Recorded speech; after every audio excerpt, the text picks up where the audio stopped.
yo pueda comer más. Lo que me está diciendo esta sociedad es arriesgarse como se ha arriesgado ella. Ahora bien, supongamos que la decana se ha puesto de acuerdo con el rector e impide a todos los demás...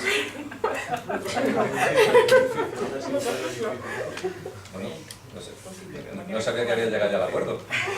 ¿La culpa la tienes tú? Al edificio, al edificio. Llega al acuerdo de tal manera que aquí nadie puede hacer otro tipo de actividad que sea ella. Gana el 1.000.000 de euros, es decir, se lo está ganando por su cuenta. Teóricamente, a lo mejor no se está afectando a los demás porque tenéis vuestros propios recursos que os está dando vuestro trabajo, pero ya está perjudicando esto. Porque sí que te está impidiendo actuar. Por tanto, eso ya no sería armonioso. Por tanto, no es que esto esté aquí o esto esté ahí, etc. La cuestión es que los tres van en paralelo y tienes que cumplirlo. ¿Por qué separado lo del principio? Bueno, ¿por qué aparece aquí como separado el principio de limitación? Perdón. Pues porque este principio lo que realmente es el que al final todo el mundo se fija. Como yo estoy hablando si estoy perjudicando o no, rápidamente voy a hacer algún principio de compensación que me va a afectar aquí y me va a afectar aquí. Por tanto, hemos resaltado como aquel que es el del que nos fijamos todos. Porque nadie discute de los presentes si yo trabajo o no trabajo. Esto no parece bien. Todo el mundo dice, hombre, ¿cómo no me tengo un salario vital? Y estaría de acuerdo si me criticas, ¿qué es el salario vital? Eso es un problema. Y habría que verlo. Pero bueno, el salario vital podemos considerar un salario digno. Un salario donde no es una cuestión de que tengas un Ferrari, pero un salario que te permita, dentro del contexto donde tú vives, pues llevar una vida digna. Eso es en lo que nos fijamos todos. El problema es que cuando estamos actuando aquí, sin quererlo, estamos afectando aquí y aquí. Y en definitiva, aquí. Y podemos estar comprometiendo el crecimiento futuro. Porque esto es lo que te va a generar las tensiones. Tarde o temprano. Eso sería, por ejemplo, como en las pequeñas ciudades cuando llega el Corte Inglés. El Corte Inglés llega y entonces, de pronto, todas las pequeñas empresas, las pequeñas industrias que funcionaban, quedan abiertas. Vamos a ver.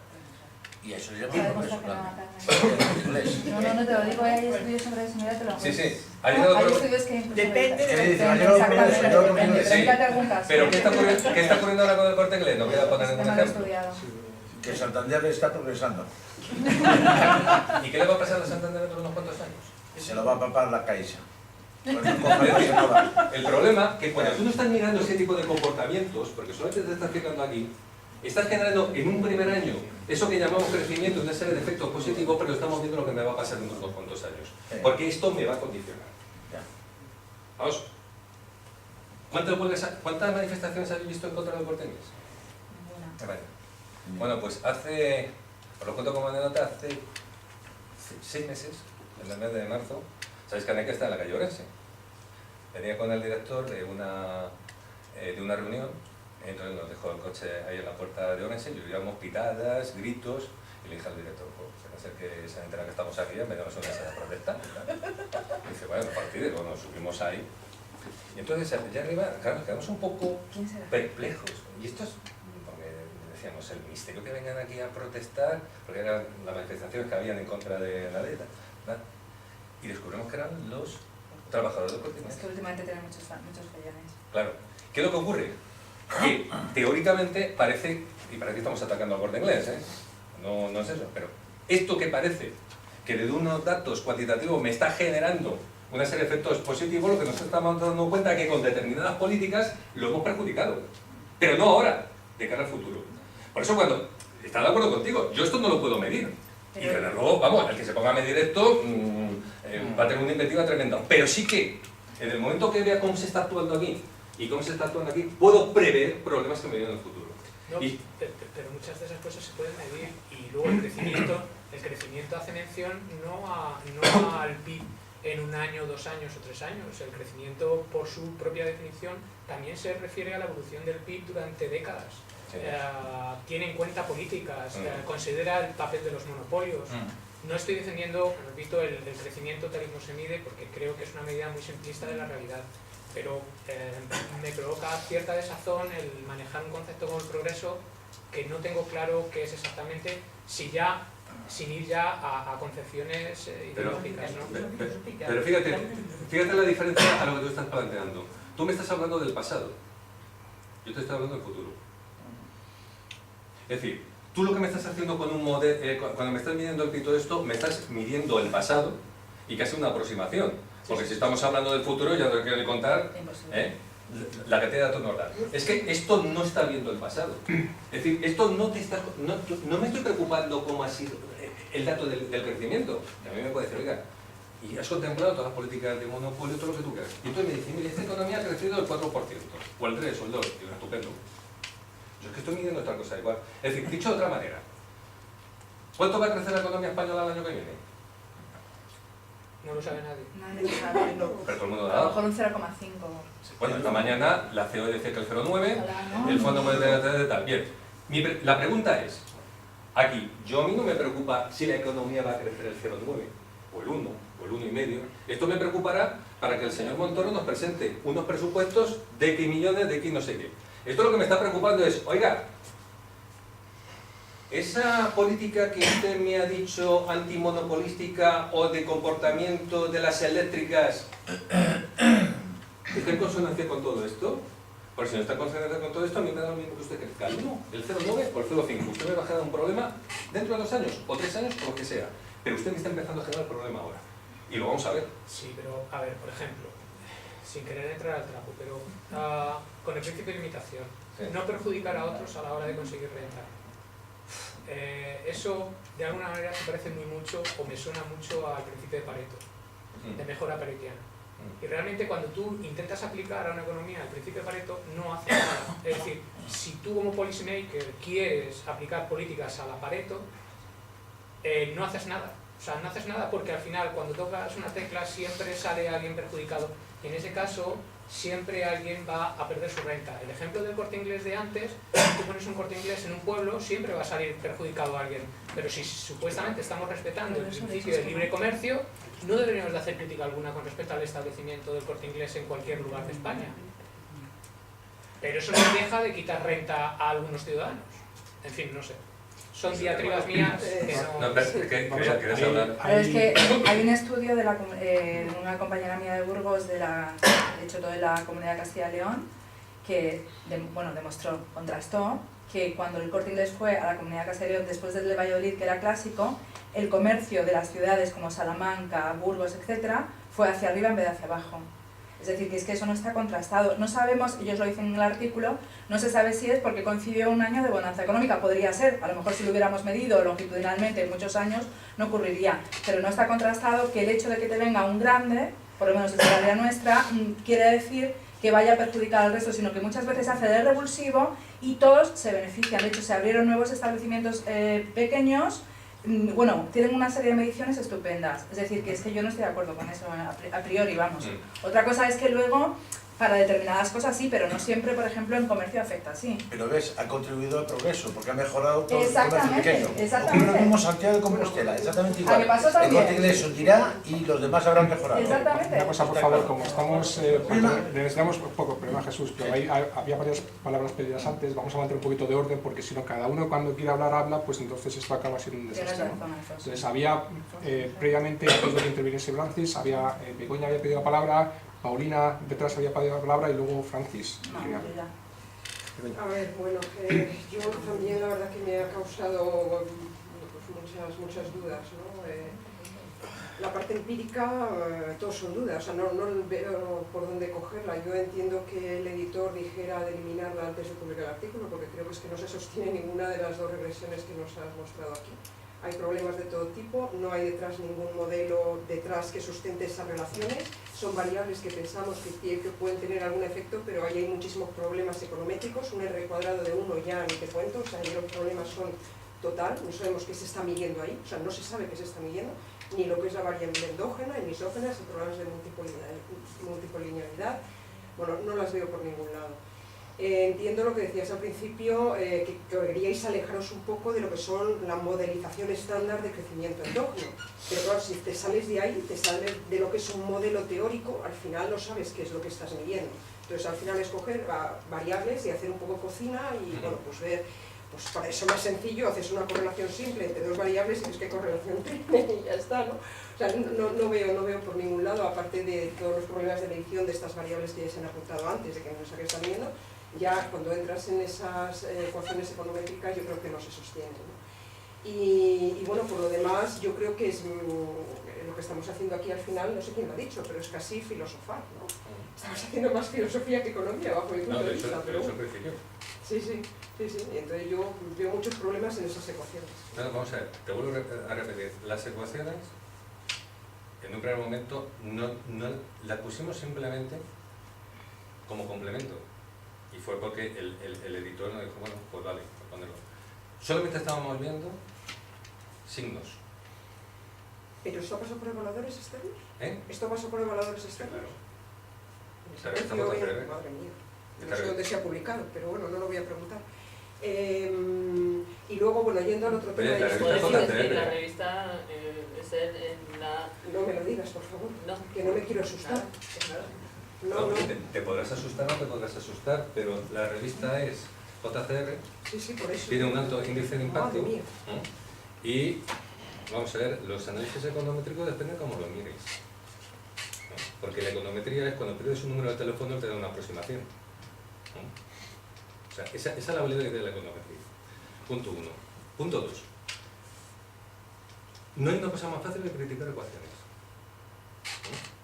Y lo he hecho desde el principio, porque yo soy antieconometría. Lo digo por delante. Lo único que ha servido la econometría es para marear la perdiz.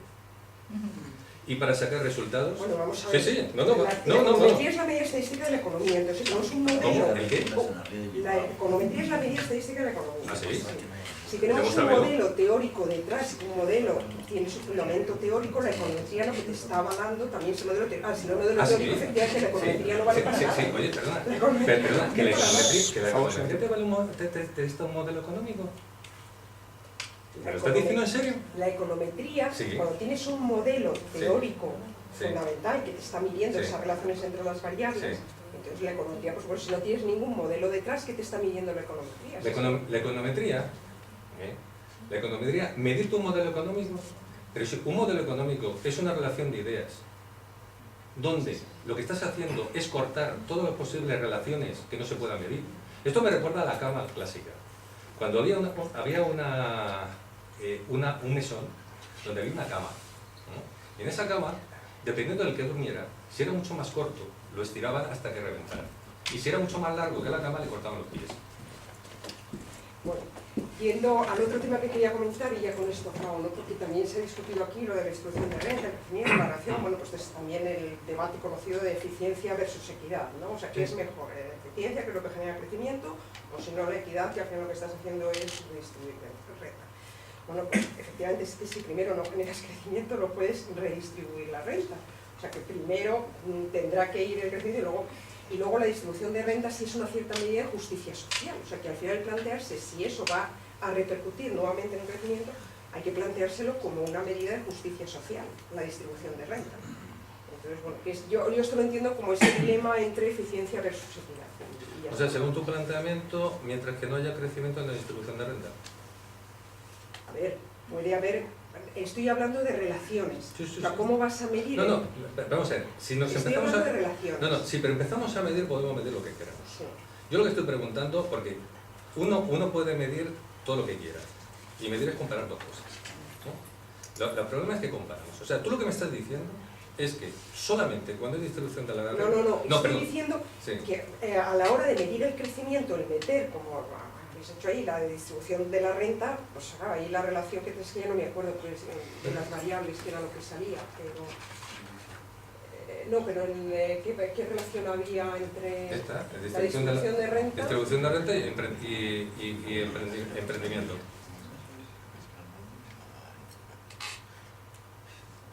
Según tu ¿Qué planteamiento, significa eso?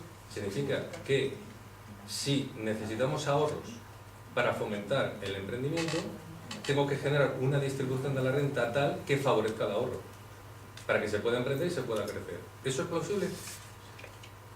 Hombre, generar ahorro para generar inversión, no, el ahorro no sirve para nada. No, por eso, pero es Hay plausible. que generar inversión, y la inversión es lo que genera Exacto. producción. ¿Es plausible lo que estoy No diciendo? el ahorro, sí, eso es posible, sí, sí. Luego se está contradiciendo lo que tú estabas diciendo. No, que había que crecer para yo es que no generar estaba distribución. hablando, no, yo no estaba hablando de los salarios, pero estaba diciendo que meter ahí la distribución de renta, o sea, que la distribución de renta yo lo entiendo más como una función más social, de justicia social, que al final la distribución de renta se tiene que entender como una medida más de equidad. Ahí voy, ¿Por qué? esa idea, esa relación ¿Pero por qué? de... ¿Por qué? Es decir, vamos a ver. Hombre, porque mide la dispersión de las rentas entre los individuos de la sociedad. Sí, pero mi pregunta es, ¿tú qué es lo que estás buscando? ¿Crecimiento económico? ¿Estás buscando equidad económica? O perdón, equidad social, justicia social? ¿Qué estás buscando?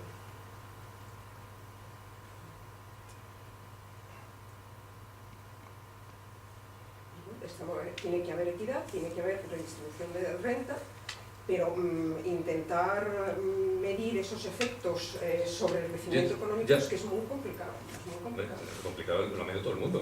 O sea, si tú te coges desde el artículo de Acimicliu y compañía, etcétera, y desde la época de Lord Caldo, todo el mundo ha tratado de medir los efectos de la distribución de la renta sobre el crecimiento. Sí, pero... Bien, pero mi pregunta es, ¿qué estás buscando? ¿Distribución de la renta o equidad? Yo lo que estoy diciendo es que una cosa es la eficiencia y otra cosa es la equidad. ¿Cuál es la diferencia? Claro. Pues que no significa que siempre que se busque un determinado comportamiento de crecimiento se tenga que conseguir vía equidad o se tenga que buscar a través de distribución de la renta. Tú puedes hacer una distribución de la renta que no sea equitativa pero genera crecimiento económico. Sí, pero existe una correlación muy elevada entre lo que es un determinado tipo de distribución de la renta y lo que es una desigualdad. La midas con parámetros ordinales o cardinales, lo midas con la curva de Lorentz o lo midas con el índice de Gini. Existe una correlación muy elevada y cuando uno habla de medidas de desigualdad, pues se está refiriendo a medidas de inequidad. Es así. Ya, y mi pregunta es... Otra cosa es que estés interesado en ver cuál es el efecto del crecimiento sobre la desigualdad No. o de la desigualdad sobre el crecimiento o quitar la palabra crecimiento por la palabra progreso. Eso ya es otro tema. Sí, no, sí, yo voy a entrar en ello. Tú me dices que si hay una buena distribución de la renta, hay equidad. Es que yo no sé qué es eso de una buena distribución de la renta. ¿Qué es eso de una buena distribución de la renta? Una distribución de la renta equitativa, hay equidad. O digamos una buena... En términos económicos sí. Sí. Otra cosa es que en otros términos más amplios no tenga por qué haberla. Pero en términos económicos, refiriéndome a renta, que incluso podría considerar la riqueza también. O sea que cuanto mejor sea el índice de Gini, por medir de una forma de distribución de la renta... No tiene por qué, pero bueno, sí, Bueno, pongamos dime que un sí. índice, el que tú quieras. La curva de Lorentz. Bueno, la curva de Lorentz. Cuanto mejor sea la curva de Lorentz, significa que hay mejor distribución de la renta y por tanto hay más equidad. Yo afirmaría que sí.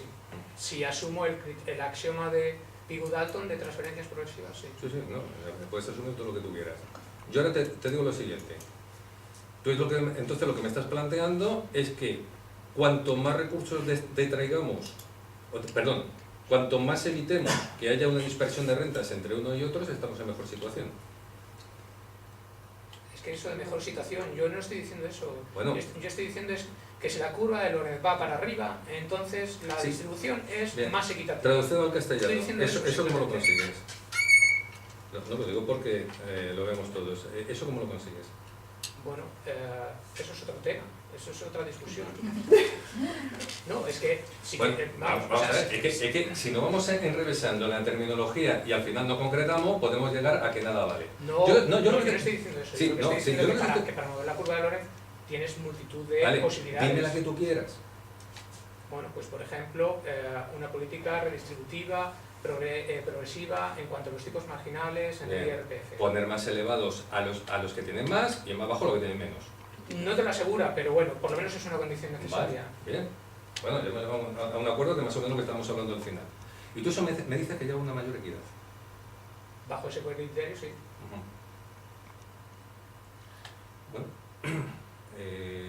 está visto que en España somos más equitativos ahora. Si atiendes a ese criterio limitado. Ah, bueno, oye, pero vamos a ver, sí, podemos meter todos los criterios que tú quieras. Yo lo único que sé es que en España, y te voy a dar, y no me voy a ir a ningún país, en España, con subida de impuestos, con bajada de impuestos, poniendo los marginales más elevados y más bajos, la distribución de la renta en España, por el índice de Gini, que es el que tenemos más fácil para hacer comparativos, ha ido de mal en peor. Yo no veo muy bien el planteamiento. O, si tú lo que tú estás cogiendo es que al final los resultados que tú obtengas permites que la gente, las personas, alcancen la participación correspondiente a esos inputs y darles la posibilidad de conseguir esos inputs, ¿no será más equitativo? Pero si es que estamos hablando de conceptos muy diferentes. Una cosa es la propuesta del esfuerzo y otra cosa es la propuesta Si estoy hablando de lo mismo. Estoy hablando de lo mismo. Vale, de todas maneras No, sí que estoy hablando de lo mismo. Date cuenta que al final vamos a mirar la equidad.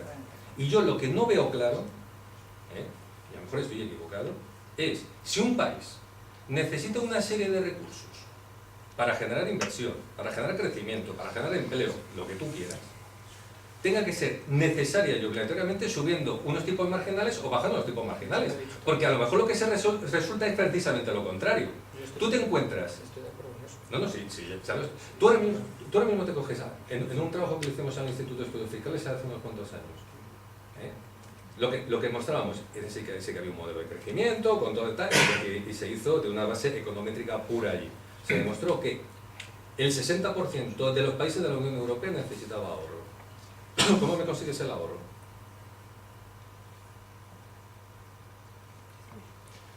Yo que perdón que interrumpa, pero como esto puede generar una discusión interminable y otras palabras pedidas por parte de asistentes, yo sugiero que pasemos, a lo mejor lo podéis hablar. Sí.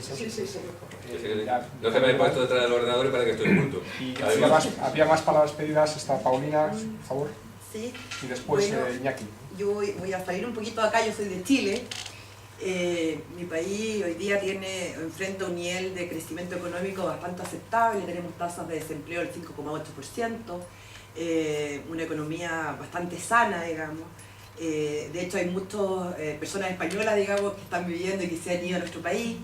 De hecho en la universidad donde yo trabajo hay muchos doctores españoles que han sido contratados allá y están trabajando allá. Sin embargo, nosotros nos enfrentamos al problema enorme, digamos, que es la desigualdad. O sea, nuestro país o nuestra economía es una de las más desiguales del mundo. No te creas, hay alguna más, ¿Perdón? Que hay alguna más. Sí, bueno, pero una o dos. Y en este contexto, en nuestro país, por ejemplo, hay 5 o 6 familias que son dueñas del país. El 20% de la población se lleva el 60% del ingreso. Nosotros hoy el día, a propósito de esto de la gobernanza, ¿no es cierto?, del emprendimiento y como de la incidencia también del Estado, el día domingo tenemos elecciones y nos enfrentamos a un proceso donde lo que pretendemos es generar una reforma tributaria que pueda, ¿no es cierto?, contribuir a generar una mejor distribución del ingreso. A propósito de lo que yo les escucho a ustedes, eso no, eventualmente, visto lo visto acá en España, es posible que no ocurra. Entonces a mí me gustaría que, por favor, me pudiera dar más antecedentes sobre ese dato, digamos. Más antecedentes, o sea, conocer un poco más respecto de por qué ustedes, no sé si lo ha dicho o si lo ha dicho, señala que una política fiscal o no sé, cambiar los impuestos, ¿no es cierto?, no es suficiente para generar una mejor distribución del ingreso.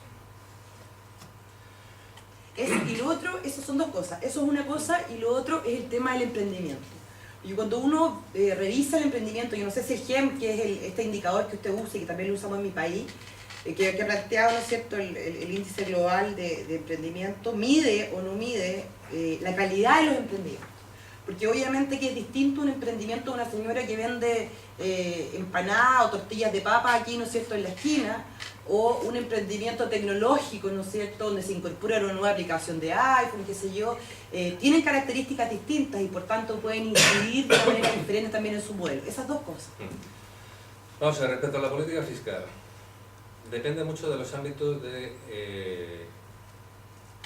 propio país. Te voy a contar mi propia experiencia. Guatemala. Te estoy hablando de hace bueno, no, ya casi no quieren ni pensar en los años, pero vamos, 20 o 20 y tantos años. El gobierno de Guatemala necesita ayuda de las Naciones Unidas y entonces tiene que hacer una determinada política más o menos orientada a lo que marque Naciones Unidas y el Fondo Monetario Internacional. Nos llaman unos cuantos para que asesoremos en el tema fiscal.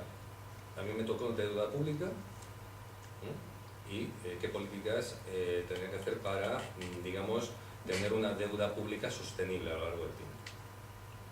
Bueno, dentro del comité, no digo que sea vuestro país, pero para que veas... Y es distinto Guatemala a Chile, no, ya lo sé, sin duda. pero te estoy poniendo un ejemplo de lo que puede ocurrir a otra escala.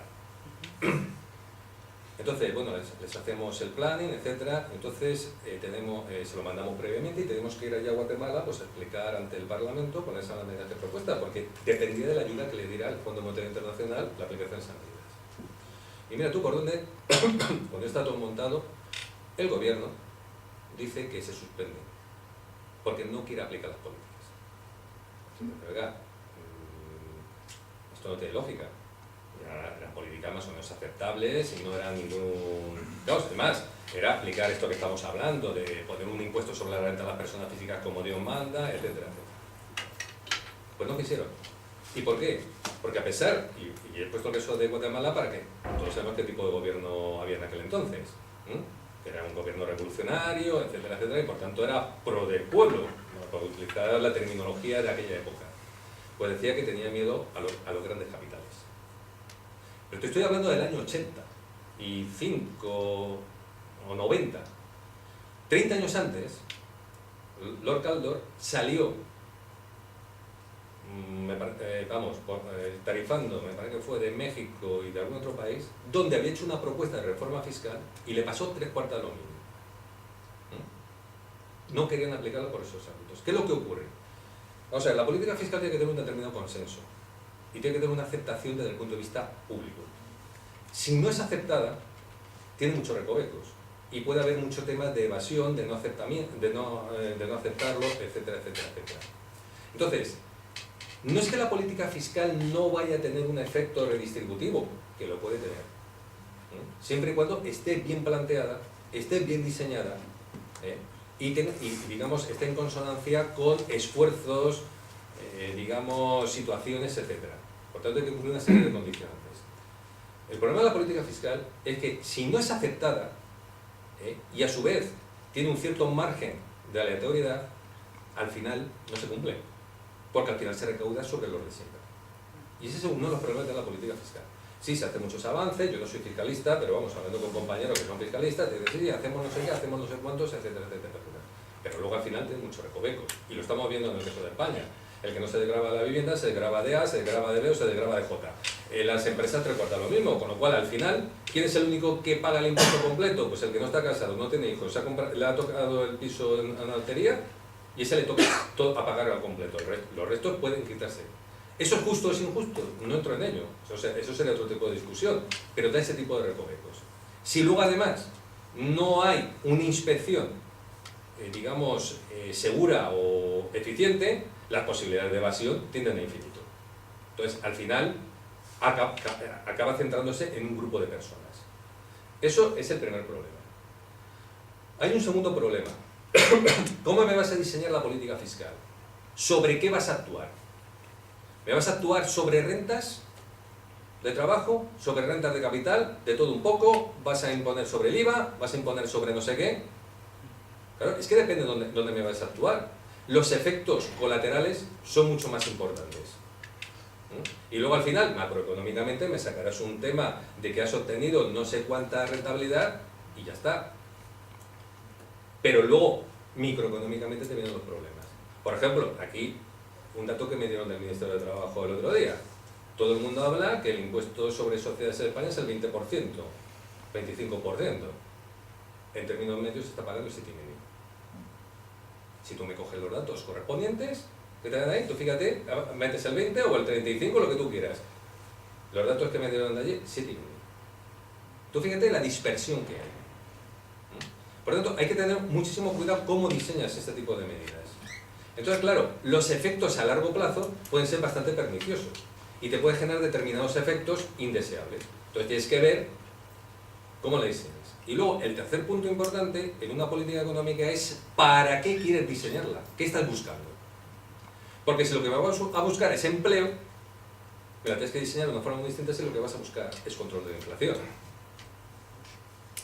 Porque a lo mejor vas a conseguir cosas distintas. Y si cogemos la dicotomía que había en los años 50 o 60, pues si el empleo, a través del empleo generaba crecimiento, controlaba la inflación, pues ahora es una cosa. Pero si es la inflación la que te permite perdón, generar ese crecimiento y ese empleo, pues tendrás que hacer otra.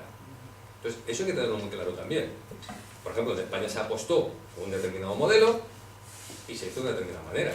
Cuando después fueron cambiándose las circunstancias, tú fíjate la de cambios que se ha tenido que hacer en el régimen fiscal. Y no entro en el punto de vista legislativo. Estoy hablando desde el punto de vista macro, porque si te metes desde el punto de vista legislativo, para allá vámonos. Y la segunda pregunta era lo de emprendedores. La calidad de los emprendimientos. Ah, la calidad. ¿Cómo incorpora dentro de su modelo la calidad del emprendimiento? La Pues, calidad de los hombre, ya que hemos hablado antes, ¿a qué me llamas calidad? Porque, por ejemplo, o sea, yo hablo de mi país porque es la realidad que conozco, ¿no? En Chile hay emprendimientos que son desarrollados por personas o jóvenes que terminan la universidad, ¿no es cierto? Y que realizan inversiones, juntan plata, piden un préstamo a Corfo, que es la Corporación de Fomento del Estado, ¿no es cierto? Pero mira. Y hay otra señora, otra gente que de manera más precaria genera un emprendimiento. Esto es vender empanadas, vender... ¿Pero qué estás buscando? Volvemos a lo mismo. Si tú lo que me estás buscando es que las personas tengan un trabajo, iba a decir digno, pero vamos, que consiga mantener ese círculo vital o lo que tú quieras, no me da lo de la calidad.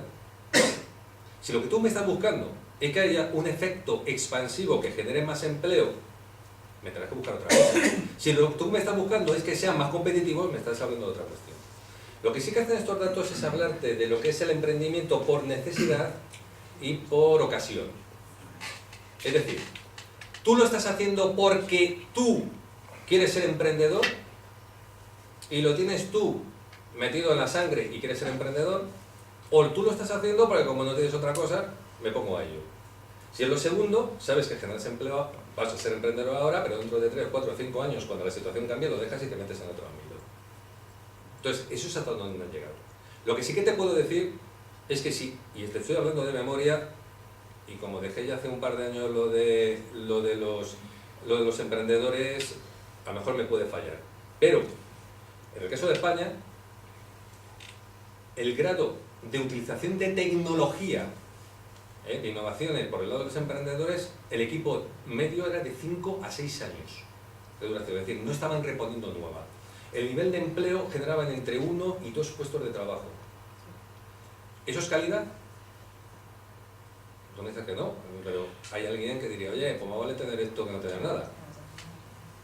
Y si encima contratas al vecino de al lado, pues bienvenido sea, ¿no? Si tú me estás diciendo, hombre, con esta circunstancia vamos a necesitar, para solucionar el problema de España, 3 millones de emprendedores.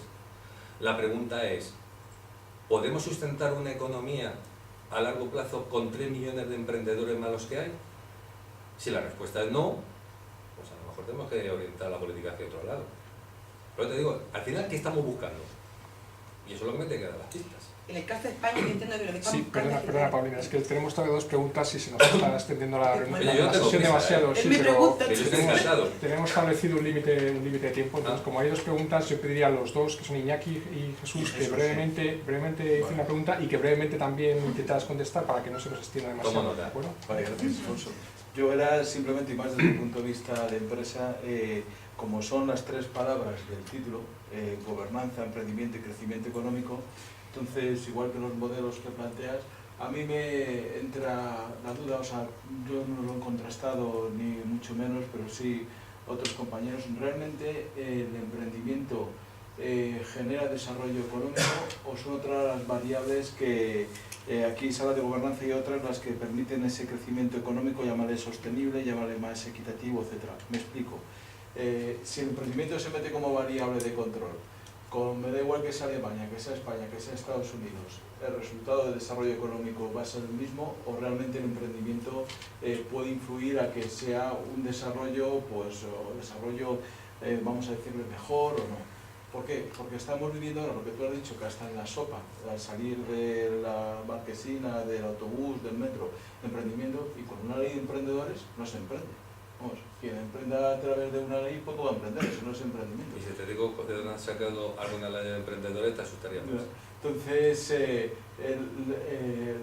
gen del monitor, la edad media de un emprendedor son 40 años, 38 y pico. O sea, que aquí no hay que regarse vestidos, que son chicos jóvenes que están haciéndolo. O sea, que tampoco es que se vaya a desarrollar, ¿no? Y entonces, si un modelo, llámale como sea, medianamente sostenible, pues una economía, Alemania, Estados Unidos, parece que has dicho que ahí el índice es relativamente más bajo, pues son otras variables o realmente el emprendimiento, ¿no? Porque muchas veces estamos que hay que emprender, y como emprendamos así, cuando nos desaparezca la subvención o todo, pues ya hemos dejado de ir por esa vía, ¿no? Y ahora por si acaso vosotros lo tenéis contrastado, ¿no? Pero tienes que contestar en corto. Sí, por favor. Vamos a ver, es que entiendo que cuando me estás hablando de desarrollo me estás hablando de crecimiento. Sí, vamos. No, es que no, Es que no es lo mismo. Es que no es lo mismo. Sí, vale, sí, pero... Y si te das cuenta que he ido más Sí, hacia sí, el sí. desarrollo que hacia el crecimiento. Realmente al meter la variable del progreso realmente vas hacia el desarrollo, porque como es una palabra que no se utiliza tanto, la he tratado también de obviar. Vamos a ver. Pero lo que tú estás planteando es interesante. Es una forma de enfocarlo, nosotros lo hemos enfocado de otra manera. Lo tuyo sería un paso más allá. Y es el siguiente. Aquí no nos estamos preocupando si ese emprendimiento va a generar ese crecimiento o ese desarrollo. Entonces, bueno, los datos te lo dicen y el sentido común parece que también te lo dice. Aunque yo siempre me estoy preguntando cuál es el efecto que puede tener o cuántos emprendedores necesitaremos para conseguir un 2% más de PIB. También tenemos para generar un empleo sostenible, pero bueno, vamos a suponer lo que dejamos ahí. Aquí la cuestión es, oiga, vamos a aceptar que ese emprendimiento son todos los parabienes sabidos y por haber. Pero si usted me va a actuar, cuidado con lo que me está haciendo. Porque si aceptamos el esquema de estos señores, que son de ellos, no son nuestros, y a mí, dentro de lo que he leído en la literatura, me parece un poco más de lo más aceptable. Si usted me va a tocar una medida, ¿por dónde me va a afectar alguno de estos elementos? Porque si usted no me toca, según el esquema de Kelso y Alder, usted no me toca estos tres elementos, bienvenido sea. Me va a generar ese efecto positivo y encima no me va a generar una perturbación, digamos, en justicia social. Pero si usted, centrado en ese tema de generar emprendimiento porque me genera crecimiento, adopta una medida y me toca alguna de estas tres, mal asunto. Me va a generar un problema en el futuro. Y eso lo tiene que tener usted en cuenta. Usted puede seguir adelante o no puede seguir adelante. Luego lo que pase con el emprendimiento dependerá de muchos factores. Por ejemplo, hemos asociado que todo lo que se nos presenta en la sociedad es bueno siempre y cuando me genere un bienestar. Y volvemos a lo mismo, que llamamos a bienestar y qué supone ese bienestar. Pero yo no me estoy preocupando si se monta un comercio del tipo A, o del tipo B, o una empresa del tipo C, o del tipo H. Si estoy implantando A, o estoy implantando C, o lo estoy llevando a una mecanización, y vosotros en la organización de empresa lo estáis viendo. Lo importante es que se genere una determinada eficiencia, una determinada productividad, y tiramos para adelante. Yo no he visto en la literatura ningún tipo de discusión como la que se presentó a mediados del siglo XIX en Inglaterra sobre los efectos que tenía la revolución industrial. Y hemos pasado por ahora, si aceptamos, 2 revoluciones industriales. ¿Ha habido algún debate sobre los efectos que esto puede tener? ¿Cómo puede afectar a la sociedad? ¿Qué implicaciones estamos haciendo? Si vamos más allá, y esto obviamente son cuestiones que cuando uno está hablando de esta cosa reflexiona, la pregunta es, ¿no estamos alterando estos principios para ajustar los resultados finales? Esa es una pregunta que yo me hago, porque si luego al final resulta que los estamos ajustando, pues me dará un determinado resultado, pero ¿sabemos cuáles son las consecuencias? No. Por eso, la pregunta que tú estás diciendo es interesante, pero sería un paso más, o si quieres paralelo. Oiga, sí, yo ya he generado ese emprendimiento, ¿y a dónde me dedico? Por ejemplo, una forma de vender el producto ha sido a través del emprendedor social, o el non-profit entrepreneur, es decir, el emprendedor que no busca lucro, ¿vale? Esa es una posibilidad. Ahora, mi pregunta es, ¿realmente ese emprendedor social genera algo de calidad o que algo que nos pueda beneficiar? ¿O simplemente es un intermediario para generar otra cosa que a su vez puede generar otra cosa y a su vez una tercera cosa? Es que es el problema, desde mi punto de vista. Entonces, meterte ahí es algo. A mí lo que me preocupa, ya que nos dedicamos a la política económica, es, oiga, yo voy a enseñar medidas, vale, me parece muy bien, pero usted me está viendo con esas implicaciones de esas medidas. Usted me puede estar perturbando la situación, y si usted me está perturbando la situación, tiene que ser consciente. A lo mejor lo tiene que hacer, pero no me vale que me diga, me he encontrado que se me ha hundido no sé qué, pues no lo tengo en cuenta. No, vale, muy bien, usted está... Vamos a ver, y poner un ejemplo práctico. ¿Cuántos en el año 2005 estaban nerviosos con el crecimiento económico en España?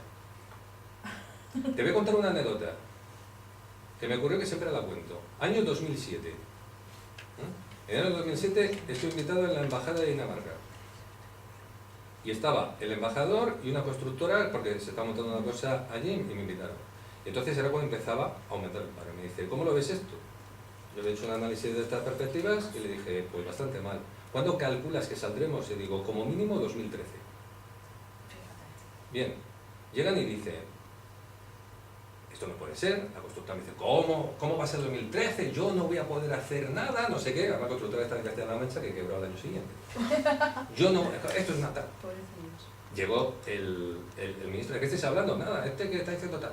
Vamos, me rehuían como la peste. Ya está el que está en las malas noticias. En 2008 me llama la constructora, que cómo lo veía, porque se empezaron a creer el tema. Y en 2008 ya le dije tal. En 2009 quebraron.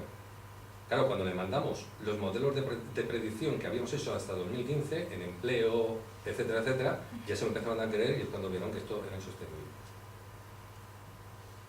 Y en 2007, 2008, aquí llegar alguien y decir, esto es la hecatombe y nos vamos a pegar un leñazo, vamos, eso lo decías. Os cuento, mira, y lo cuento como anécdota, no para deciros que es que uno tiene visión, no me compré una bolita de cristal y he hecho no sé qué, no, ni la tengo ni pretendo hacerla. Pero siempre lo cuento como anécdota. Vamos, en aquella reunión se cambió el tema económico y me llamas, a los 6 meses empezaron ya. ¿Por qué? Porque en el fondo, por mucho que estuvieras creciendo y por mucha equitativa que estábamos hablando, etcétera, lo que se estaba viendo en aquel entonces es que tú estabas afectando aquí. Y estabas afectando aquí. Y a su vez habéis distorsionado esto. Porque ahora resulta que el más pintado, y lo digo en el sentido no peyorativo, la persona más pobre, por de pronto había tenido un efecto de riqueza porque su piso valía el triple. Te ibas a un banco y te decías, oiga usted, no se preocupe, usted va a tener el televisor de plasma, el Ferrari, el BMW y el piso y encima te doy un crédito adicional y te pongo, no sé qué, un banco que ya el director del banco me dice, oye, mira, le echa un vistazo a esto, a ver qué opinas. Un préstamo hipotecario a un matrimonio que se había comprado un piso en Madrid de 1.200.000 euros. El préstamo hipotecario todos los meses eran, con intereses y capital, 650.000 euros. Los dos ganaban 900.000. Serían 6.500. Perdón, 6.500. Y ganaban 9.000 euros. Perdón, que a lo mejor me he ido de cero. ¿Cómo lo ves? Digo, una burrada. ¿Y no eran funcionarios? No, porque si eran funcionarios no me ganaban eso, vamos, te lo puedo garantizar. Bueno, voy a garantizar, ya lo veo. Pero no te preocupes, siendo funcionario mejor. Te llamabas y te decían, oiga, ¿usted es funcionario? Usted como nunca le vamos a echar, dos usted veces le más. damos. Sí. ¿Y qué estamos fíjate cómo habíamos afectado el salario vital. Además de una forma ficticia. Y aquí todo. ¿Cuánto se tarda? ¿Cuál era el periodo de rotación de un coche? ¿Y de un televisor de plasma? ¿Y de una tableta? ¿Y de un iPhone? Sí, 6 meses el que estaba aburrido. ¿Qué pasó? Que me había distorsionado todo. Ángel, ¿podéis grabar para que ahí había... Sí, muy brevemente, pregunta muy breve a Jesús y respuesta a lo más posible. No, en realidad no es una pregunta.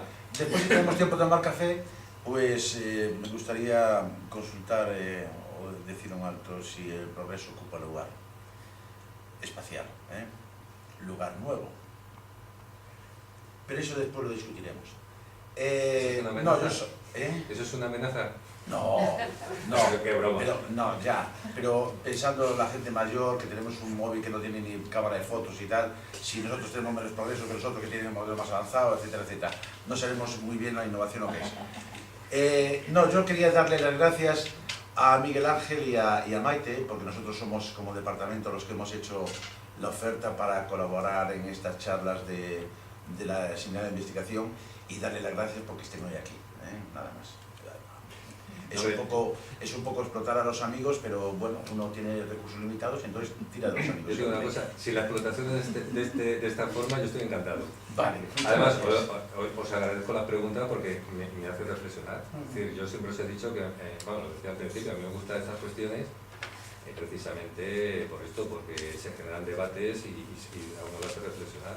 Vamos, Maite en esto es testigo de una reunión en Italia donde en la discusión estuvimos 50 minutos, donde se metieron además 3 por medio, además freeriders de esto, que empezaron a criticar y luego al final se enfadaron conmigo porque dio razón al presidente. Pero bueno, estas son las anécdotas que tenemos y yo verdaderamente estoy encantado de estar con vosotros y además yo creo que eso es una cosa bastante muy interesante, donde yo creo que aprendemos todos. Bueno, pues reitero las gracias en nombre de la facultad por haber hecho esta ponencia y bueno, pues insto a la próxima sesión, que ya será el año que viene, Dios mediante, donde tendremos una conferencia de un profesor de la Universidad de Oviedo sobre economía y cine. Así que, eso es muy interesante. Bueno, Bueno, muchas gracias.